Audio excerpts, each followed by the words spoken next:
Os candidatos que participaram do processo seletivo do ProEstudo no último domingo vão poder conferir o resultado da prova na próxima quinta-feira, dia 26. O programa da Prefeitura de São José dos Campos oferece 622 bolsas de estudo de ensino superior a estudantes sem condições financeiras para pagar um curso de nível universitário. A lista de classificados vai ser publicada nos sites da ETEP e da Faculdade Bilac. As matrículas acontecem entre 9 e 10 de agosto. O programa faz parte do acordo do município com instituições de ensino que têm dívidas.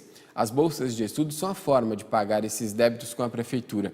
Ao todo, foram abertas 435 vagas em 35 cursos diferentes nesse semestre. E outras 187 oportunidades já estão garantidas para o primeiro semestre do ano que vem. E em Taubaté, um vereador tem a intenção de mudar a alimentação nas escolas da rede municipal. Não há um projeto pronto, mas entre as ideias para deixar a merenda mais saudável está a implementação de opções vegetarianas. Uma audiência pública realizada no final de junho ainda repercute na cidade. Essa audiência foi solicitada pelo vereador Douglas Carbone e contou com pais de alunos, professores e representantes de ONGs. O assunto é melhorar a alimentação das crianças nas escolas. Por que essa preocupação? A alimentação hoje não está correspondendo, Douglas?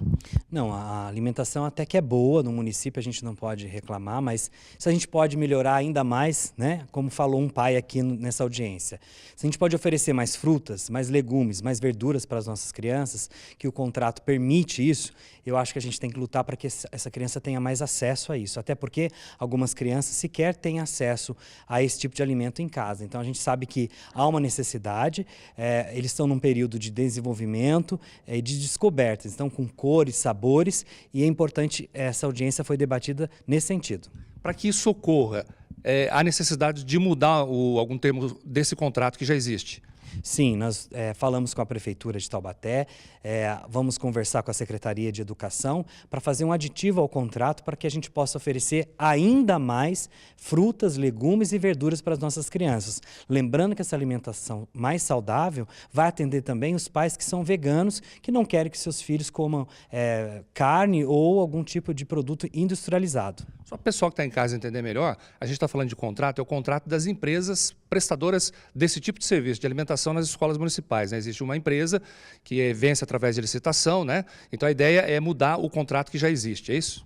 Sim, é melhorar o contrato que já existe, lembrando que as crianças já se alimentam muito bem, mas nós queremos dar mais opções para as nossas crianças. Então fazer um aditivo desse contrato, quer dizer, colocar um valor um pouco a mais nesse contrato, e com isso a gente conseguir oferecer para as nossas crianças mais frutas, mais legumes, mais verduras, para que ela possa ter uma alimentação mais adequada e mais equilibrada dentro da escola. E está tendo apoio aí da comunidade? Como é que está sendo? Sim, nós fizemos essa audiência pública, os pais nos apoiam, os alunos também, na sua grande maioria, concordam com essa questão da alimentação mais saudável, e a gente sabe que alguns produtos industrializados oferecidos, por exemplo, uma salsicha que é oferecida hoje, tem riscos, inclusive, renais para as crianças e tantos outros problemas. O que a gente quer substituir esse produto industrializado, esses embutidos, para um produto mais saudável. Vão acontecer agora outras audiências?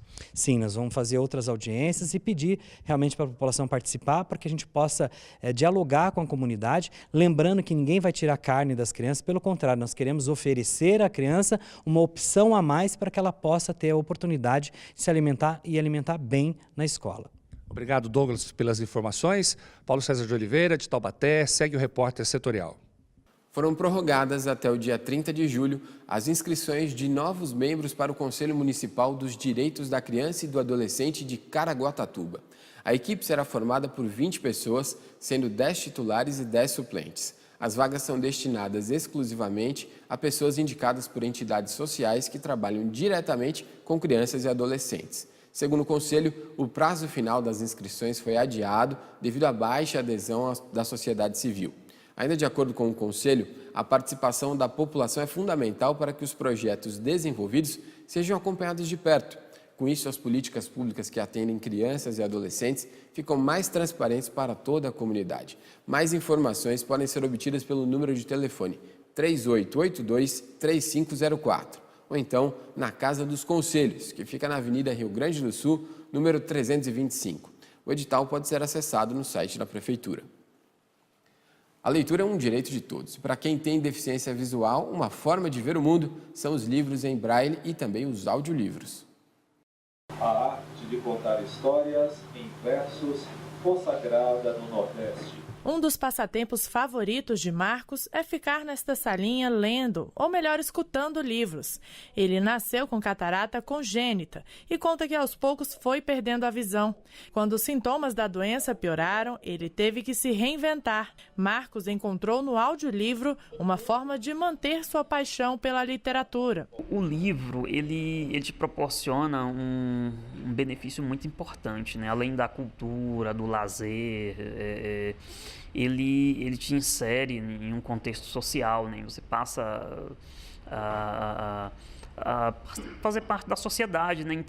Poder entender melhor o mundo, né? De uma maneira diferente, né? A leitura também é uma das atividades que Maria Epifânia mais gosta de fazer. A mineira de 50 anos é deficiente visual desde que nasceu. Ela diz que aprendeu a ler em braille ainda jovem e já perdeu as contas de quantos livros leu, mas tem seus favoritos. Gosto muito de romance, tem outros assim que eu gosto de ler também, de contação de histórias, né? Marcos e Maria Epifânia são frequentadores assíduos da Biblioteca em Braille Dorina Noil. O espaço funciona em Taguatinga e recebe 50 deficientes visuais diariamente. Uma das fundadoras do lugar, a professora aposentada Dinorá, diz que o trabalho de inclusão desenvolvido no local já mudou a vida de muita gente. A leitura opera verdadeiros milagres. É uma verdadeira transformação social que acontece. São casos assim de vidas resgatadas, de vidas com mais alegria, com mais cidadania. Nessa biblioteca em Brasília são mais de 2.000 exemplares transcritos em braille e mais de 700 livros áudio.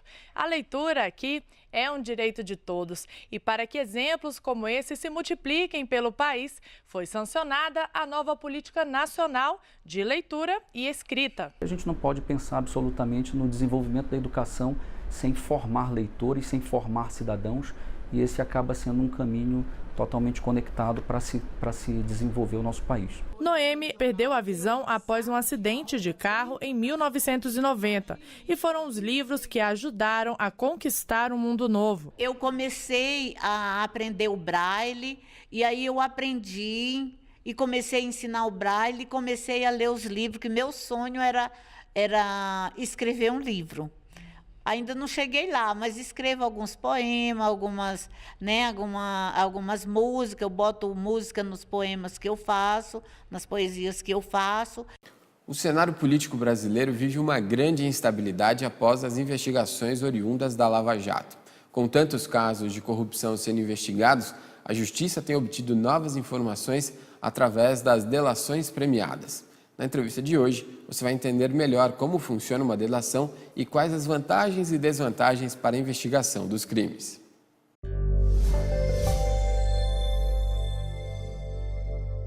Virou moda essa história de delação premiada, né? Prende-se o sujeito, aí dão lá um calor brabo dele dentro da cadeia e ele se oferece para delatar os parceiros, os antigos parceiros, com o propósito de obter certas regalias e, quem sabe, até uma liberação de uma prisão preventiva que eventualmente tenha sido decretada. São vários os casos e várias discussões, alguns dizendo que a delação premiada impõe uma certa tendência a delatar. Vamos ver o que a gente discute sobre esse tema hoje. Estamos recebendo o Dr. Fernando Pedroso, ele é mestre em Direito Penal pela Unital e está aqui conosco. Vamos refletir, doutor Fernando.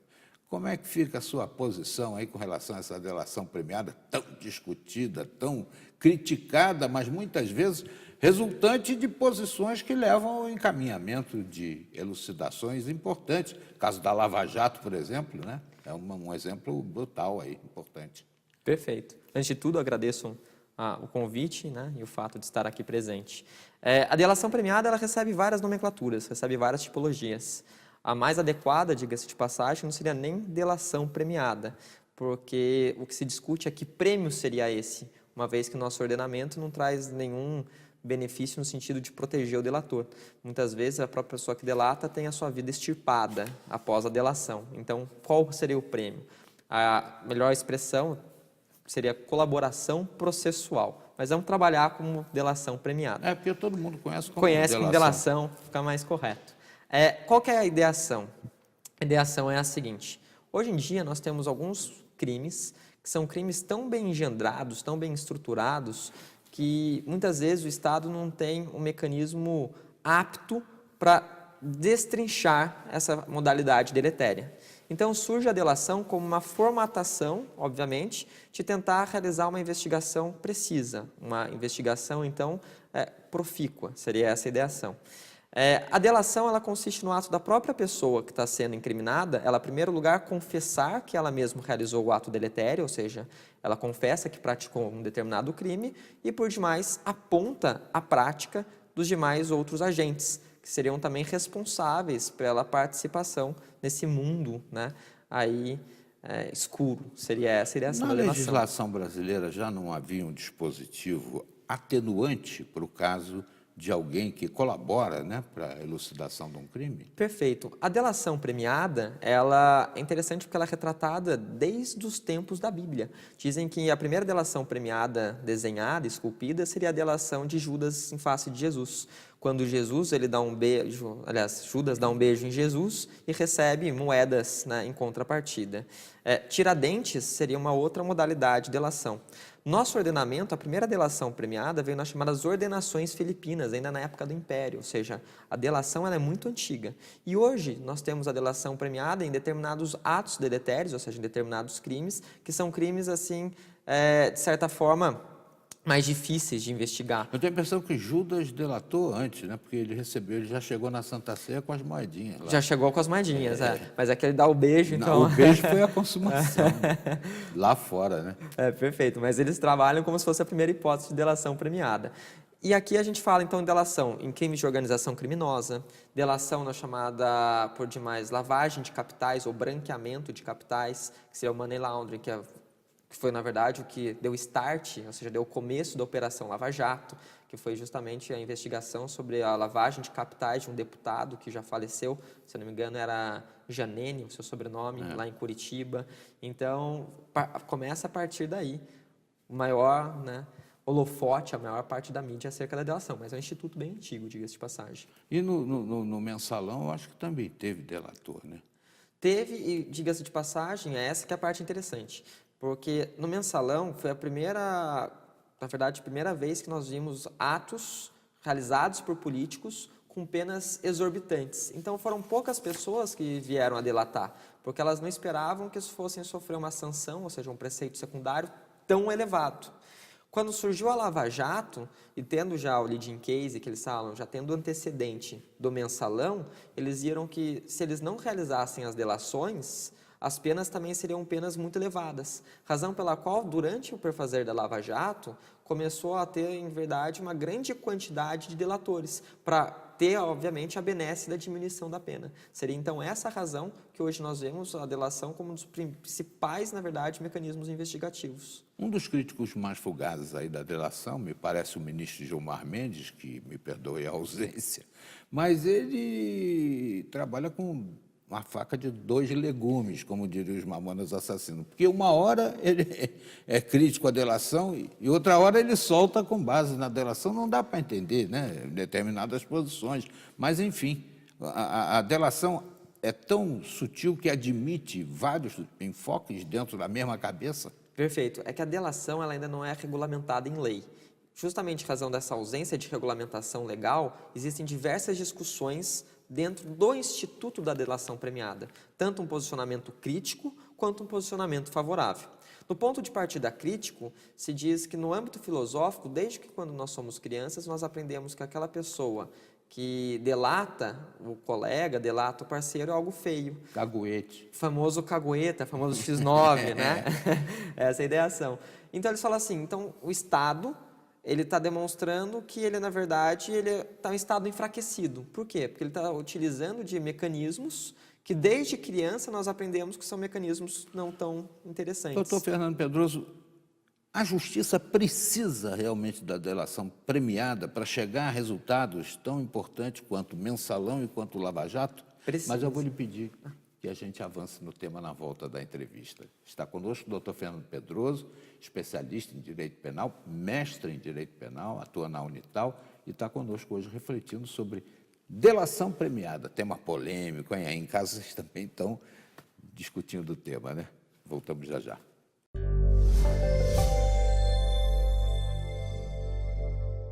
Mais uma rápida pausa, mas daqui a pouco vamos falar sobre a campanha Julho Amarelo em Jacareí para identificar de forma rápida diferentes tipos de hepatite, além de AIDS e sífilis. Em instantes.